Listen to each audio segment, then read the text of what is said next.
in the final section of this chapter, our textbook talks about ways in which people fight back when they feel like violence, aggression, or structural violence has been directed unfairly, or they just think that something being unjust is done in a society. And I asked you to choose which one of these you thought was most appropriate.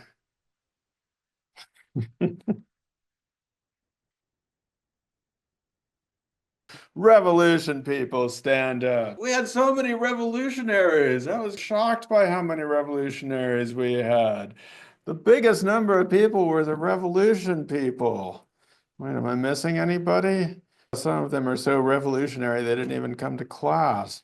Okay, you revolutionaries, you can sit down. Yeah, I don't know if I should be afraid of this or happy or what, but boy, looks like we're about to have a revolution, at least in this class.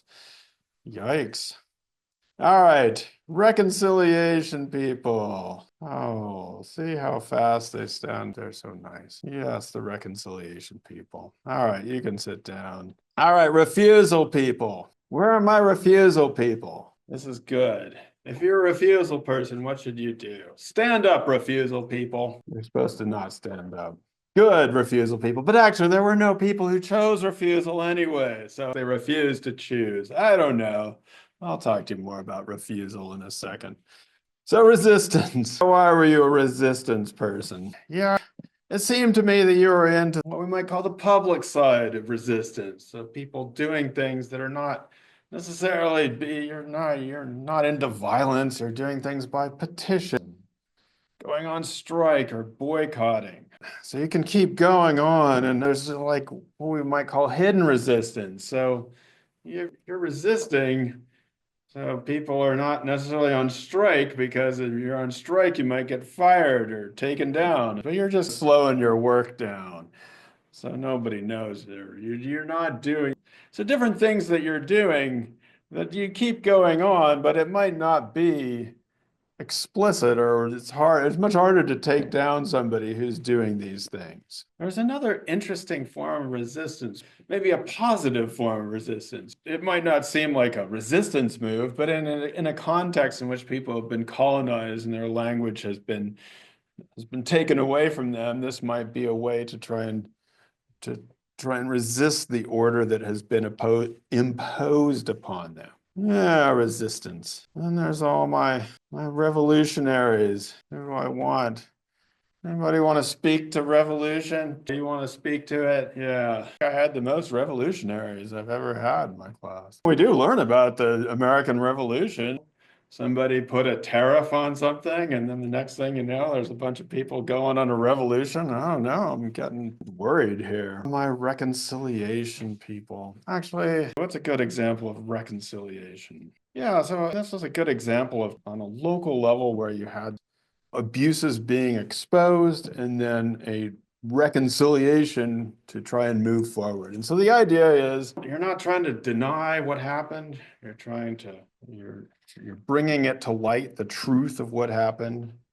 You're calling people out. You're establishing, hey, people did this wrong, and establishing that responsibility.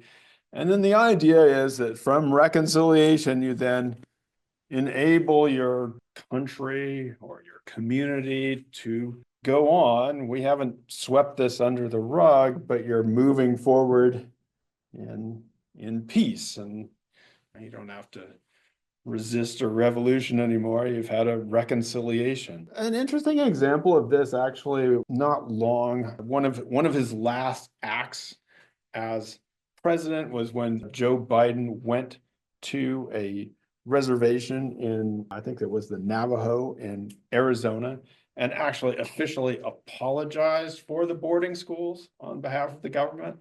And so before that time, it was not even acknowledged that this was a problem. And so this idea that, okay, we're going to acknowledge that this was a mistake. People made this mistake, so we're trying to expose the truth and establish responsibility. We're trying to then work together and move forward in peace. So I was saying that reconciliation people are nice. It's not necessarily being nice, it's being, in some ways, understanding what has to happen and taking accountability for it. A lot of anthropologists like this approach. Refusal. Nobody wanted refusal. So refusal means when you think a law or something is unjust, you're not going to follow it. And so the line between resistance and refusal is sometimes iffy there. So sometimes resistance can also be a form of refusal. But what might make it different or refusal is when, for example, if an indigenous group or a Native American group is basically saying, you don't have control over me, refusing that. And in some cases, in certain Native American or indigenous communities, it might be as much as saying, I'm not going to be a citizen of your state. I'm not going to accept that because I have my own citizenship or my own identity.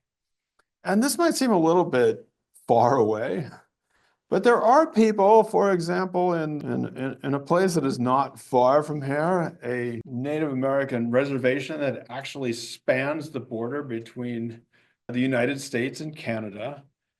And the people in that area are supposed to, on the basis of their membership, be able to cross that border without freely and without having a passport.